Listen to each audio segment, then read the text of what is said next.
In today's drill with Hunter Roll, I'm going to give you some tips on your benching. You always want to be willing to learn new ways of doing your workout. Keep those muscles confused. You can do various different bench pressing forms. There's a lot of them out there, but I'm going to focus on the basic one today and a few tips and pointers that I've picked up along the way. Make sure you get your desired weight, because what I'll do is a pyramid technique.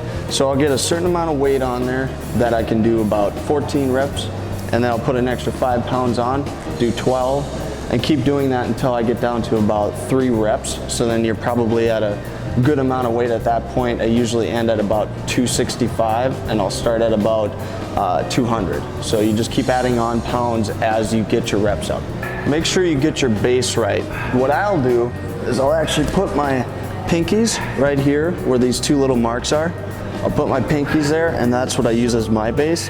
But what a lot of people will actually do is they'll use like their thumbs at this point right here as like a bridge point to where they can move their thumbs back this way afterwards. So they'll stop right where it gets smooth right here on the bar.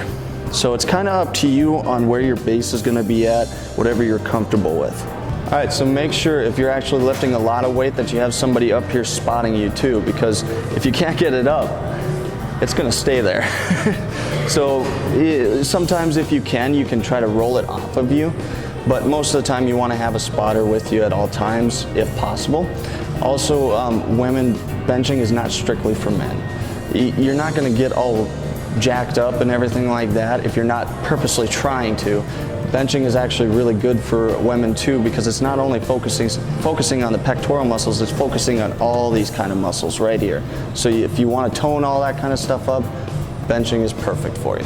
So once you have your base down, then how to actually properly lift your bench is pick it up off the bar, and you come down nice and slow, and do not let it hit your chest.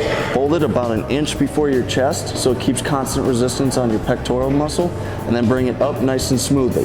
But while you're doing that, make sure that you're not actually getting the bar past your elbows like this. You want to bring it back further if possible. So you're coming either straight down or a little further back. That keeps more lift on the muscle there. I've mentioned this in the past too, but when you're actually benching too, make sure you're trying to break the bar apart like a noodle, so that actually focuses more on the internal part of your pectoral muscle. There's just a few tips to kind of get yourself mixing it up with your bench. Make sure you're always trying something new, and like I was mentioning before, girls, make sure you're trying benching if you haven't already. Free weights would do a lot more for you than you actually think they would. Thanks for joining us again here on The Drill with me, Hunter Roll, sponsored by Anytime Fitness in Bismarck and Mandan. Until next time.